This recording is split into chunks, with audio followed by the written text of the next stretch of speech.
మహామంత్రి చోళదేశ సేనాధిపతి విక్రమసింహుడిని కలిసి వచ్చి అక్కడ జరిగిన విషయం మహారాజుతో చెప్తాడు.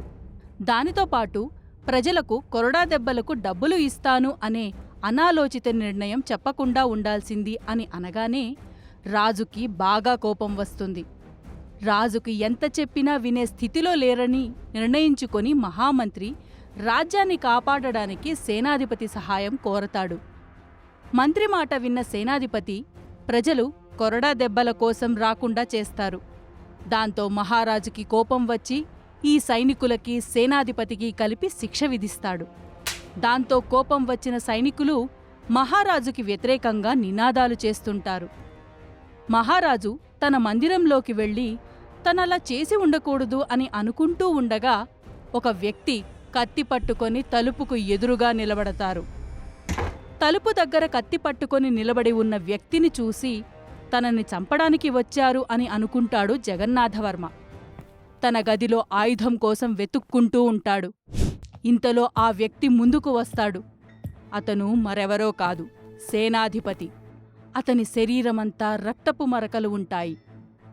ఏంటి సేనాధిపతి, నన్ను చంపడానికే వచ్చావా? మహారాజా, మీరు పొరబడుతున్నారు. మన సైనికులు మీతో పాటు నా మీద కూడా కోపంగా ఉన్నారు. నన్ను రాళ్లతో కొట్టారు. ఆ రాళ్ల దెబ్బలకు వచ్చిన రక్తమే ఇదంతా. అయ్యో, అవునా? పదండి సేనాధిపతి, సైనికులతో నేను మాట్లాడుతాను. వారు మీ మీద కూడా చాలా కోపంగా ఉన్నారు ప్రభు. మరేం పర్వాలేదు సేనాధిపతి, వారితో ఎలా మాట్లాడాలో, ఎలా వాళ్ళని శాంతింపజేయాలో నాకు తెలుసు.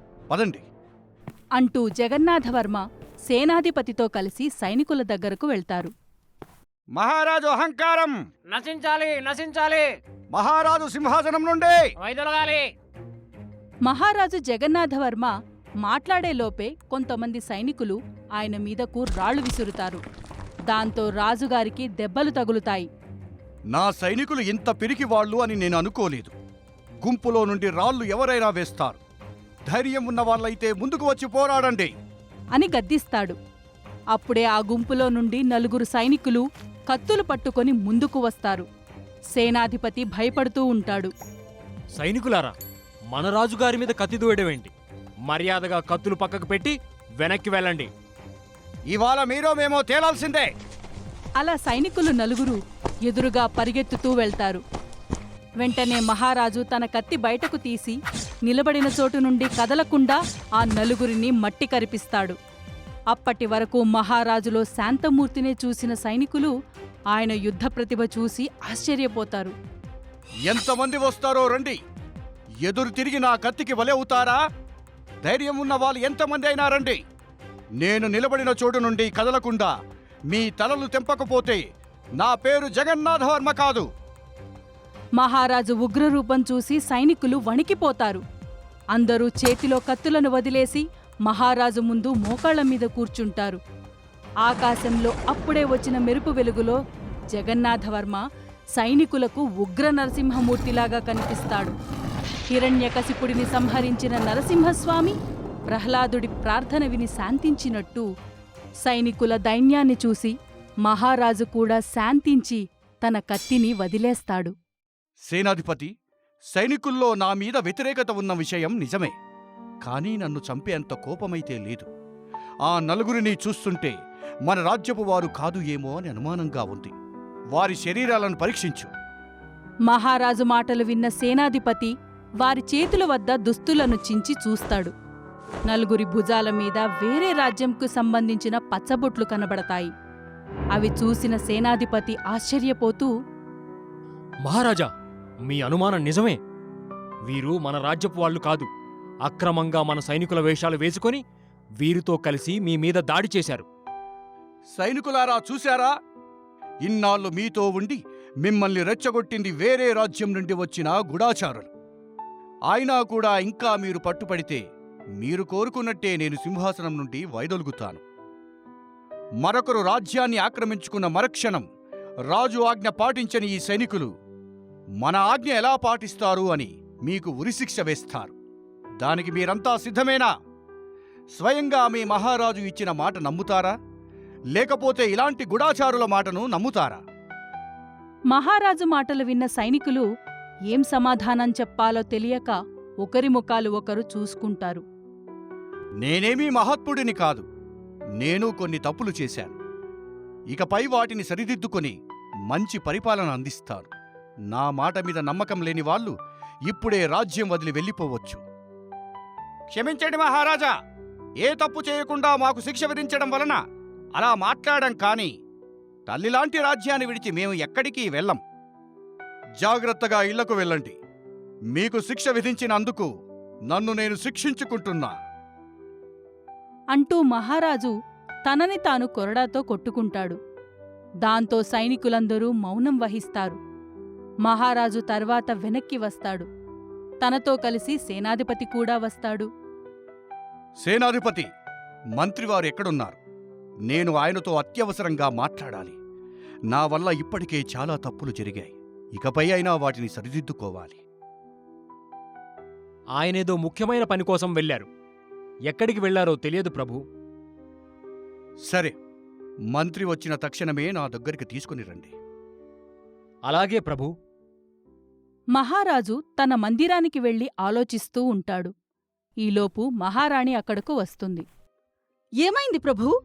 కోట అంతా అల్లకల్లోలమైనట్టు వార్తలు వినిపిస్తున్నాయి. ఏమైందసలు? ఏం లేదు మహారాణి. బంగారం, డబ్బు ఉంటే ఏదైనా చెయ్యవచ్చు, ఎవరినైనా మన పాదాక్రాంతం చేసుకోవచ్చు అనుకున్నాను. కానీ అదేదీ నిజం కాదు అని ఇప్పుడే అర్థమవుతోంది. ఇన్నాళ్ళు ప్రజలను హింసించి దాంతో వచ్చిన బంగారం చూసుకుని విర్రవీగాను. ఇప్పుడదంతా దొంగలపాలు అయ్యింది. కనీసం ప్రజలనైనా బాగా పాలించి ఉంటే వారే మనకి అండగా ఉండేవారు. చివరికి మన సైనికులే మనకు ఎదురు తిరిగారు. దీనంతటికీ కారణం నా అత్యాశే. ఏమంటున్నారు ప్రభూ? బంగారం పోయిందా? హా, ఇక ఆ బంగారం మీద నాకు ఆశ లేదు. ఇకనైనా మన ప్రజలను బాగా చూసుకోవాలి అని మహారాజు తన భార్యతో మాట్లాడుతూ ఉండగా సేనాధిపతి, మహామంత్రి కలిసి అక్కడకు వస్తారు. అప్పటివరకు బాధపడుతూ ఉన్న మహారాజు మంత్రిని చూడగానే కొంచెం కుదుటపడతారు. మహామంత్రి, ఈ ఆపద నుండి మీరే రాజ్యాన్ని గట్టెక్కించాలి. ప్రజలు, సైనికులు అందరూ నాకు వ్యతిరేకంగా ఉన్నారు. సైనికులకు ఏదో నచ్చచెప్పాను. ప్రజలు ఏమనుకుంటున్నారో ఏమో. మీరు ఇప్పటి వరకు ఎక్కడికి వెళ్ళారు? చోళరాజ్యం వాళ్ళు మన మీదికి దండెత్తడానికి వస్తున్నారా? లేదు ప్రభు. చోళదేశం మన జోలికి రాదు. ఆ దేశ సైన్యాధిపతి మనం ఇచ్చిన బంగారానికి లొంగిపోయాడు. కనీసం 6 మాసాల పాటు మనకి ఏ భయం లేదు. వారు శివన్న అనే వేగుని మన సైన్యంలోకి పంపించారు. అతను చేరిన వారానికే మన సైనికులకు పట్టుపడ్డాడు. అయితే అదే పోలికలతో ఉన్న ఇంకో వ్యక్తిని శివన్నలాగా నటించి వాళ్ళ విషయాలు అన్నీ తెలుసుకున్నాను. దాంతో విక్రమసింహుడు మీద పట్టు సాధించడం సులభమయ్యింది. మీతో చెప్పకుండా నేను ఒక నిర్ణయం తీసుకున్నాను. అందుకు మీరు క్షమించాలి. ఏంటి మహామంత్రి ఆ నిర్ణయం? మన 4 సరిహద్దుల్లో ఒక సరిహద్దులో ఉన్న సౌరాష్ట్ర రాజ్యం గురించి మీకు తెలియనిది కాదు. అది చిన్న రాజ్యమే అయినా వారి సైన్య బలం ఎనలేనిది. అయితే పాపం ఆ రాజ్యం కరువులో మునిగిపోయింది. అందుకనే మీరు కోశాగారములో దాచి ఉంచిన బంగారాన్ని కొంత ఆ రాజ్యానికి పంపించి ధాన్యం కొనుగోలు కోసం వాడుకోమని చెప్పాను. ఇకపై మన రాజ్యానికి ఎలాంటి అవసరమైనా వాళ్ళ సహాయం ఉంటుందని ఆ దేశపు రాజు వర్తమానం పంపించారు. వాళ్ళ సైన్యం మనతో కలిస్తే మన బలం రెట్టింపైనట్టే. కోశాగారంలో దాచిన బంగారాన్ని తరలించింది మీరా? మంచి పని కోసమే తీసుకెళ్లారు కదా. దానివల్ల ఒక రాజ్యం మనకు మిత్రరాజ్యం అయ్యింది. నేను ఇంకా ఆ బంగారాన్ని దొంగలు తీసుకుని వెళ్లారేమో అనుకున్నాను. కూజా కూడా కనిపించకపోవడం వలన మీ మీద కూడా అనుమానపడ్డాను. మీరు అనుమానించడంలో తప్పు లేదు మహారాజా. నేను బంగారాన్ని తరలించాను కాని కూజా సంగతి మాత్రం నాకు తెలియదు. సరే, పోతే పోనివ్వండి. ఇన్నాళ్లకు నాకు జ్ఞానోదయమయ్యింది. రేపు ప్రజలతో మాట్లాడి నేను చేసిన తప్పు ఒప్పుకొని క్షమించమని వాళ్ళందర్నీ అడుగుతాను. ఇకపై ప్రతి క్షణం వారి కోసమే పనిచేస్తాను. మహారాజా, మీ అత్యాశ మిమ్మల్ని ఈ స్థితికి తీసుకుని వస్తే ప్రజల్లో ఉన్న అత్యాశ వారిని దెబ్బలు తినేలా చేసింది. ఇప్పటికైనా వాళ్ళని ఇబ్బంది పెట్టిన విషయం మీరు గుర్తించారు. అదే చాలు. ప్రజలు ఎదుర్కొంటున్న సమస్యలు తీర్చండి చాలు. వారే మీ వెనక నడుస్తారు. తప్పకుండా మహామంత్రి. రేపే ప్రజా దర్బారు ఏర్పాటు చెయ్యండి. ప్రజల సమస్యలను స్వయంగా నేనే వింటాను.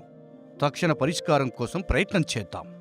మహారాజు మాటలకు మంత్రి సంతోషిస్తాడు. తర్వాత రోజు ఉదయాన్నే మహారాజుగారు ప్రజాదర్బారు నిర్వహిస్తున్నట్టు రాజ్యమంతా దండోరా వేయిస్తారు. అది విన్న వేలాది మంది ప్రజలు వారి సమస్యలను చెప్పుకోవడానికి వరుస కడతారు. మహారాజు జగన్నాథవర్మ ప్రతి ఒక్కరి సమస్యలను విని వారి సమస్యలకు తగిన పరిష్కారం మహామంత్రితో కలిసి చర్చించి వెంటనే అమలుపరుస్తూ ఉంటాడు.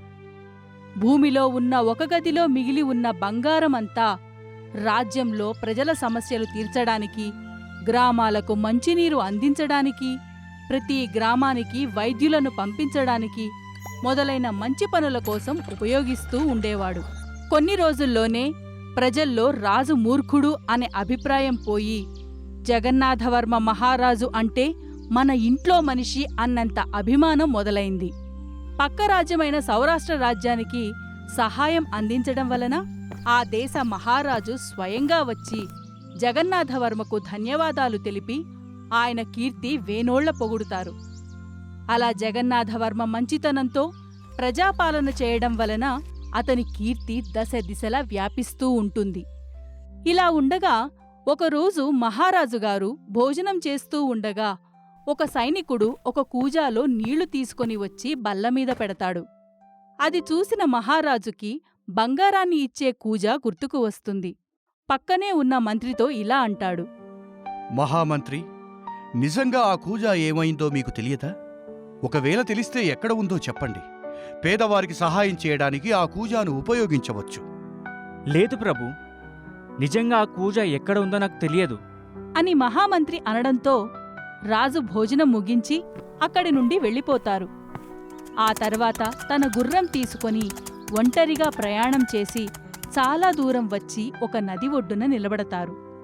ఆ కూజా గురించి తెలియదు అని మహారాజుకి అబద్ధం చెప్పాను. కానీ ఆ కూజా దొరకడం వల్లనే ఒక్కసారిగా రాజ్యమంతా అల్లకల్లోలమయ్యింది. మళ్ళీ ఈ కూజా దొరికినా కూడా ఎవరిని బాధ పెట్టకుండా అందులో నుండి బంగారం రాదు.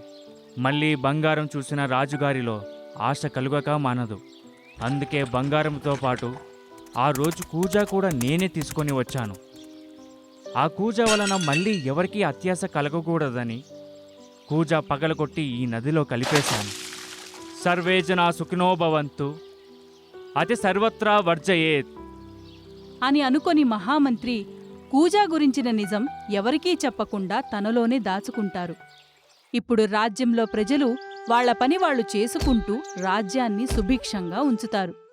జగన్నాథవర్మ కూడా ఆ కూజా గురించి మర్చిపోయి ఆనందంగా భార్యాపిల్లలతో కలిసి ప్రజలను బాగా చూసుకుంటూ ఉంటారు. మనలో కలిగిన ఆశ మనకి మామూలుగానే అనిపించవచ్చు. కానీ దానికోసం ఎదుటివారికి చెడు చేయడం మొదలు పెడితే ఎంతటి వారైనా ఆలోచన, విచక్షణ కోల్పోతారు. అందుకే మన చుట్టూ మనం తప్పు చేసినా అది తప్పు అని ఖచ్చితంగా చెప్పే మంత్రిలాంటి వ్యక్తులు ఉండాలి.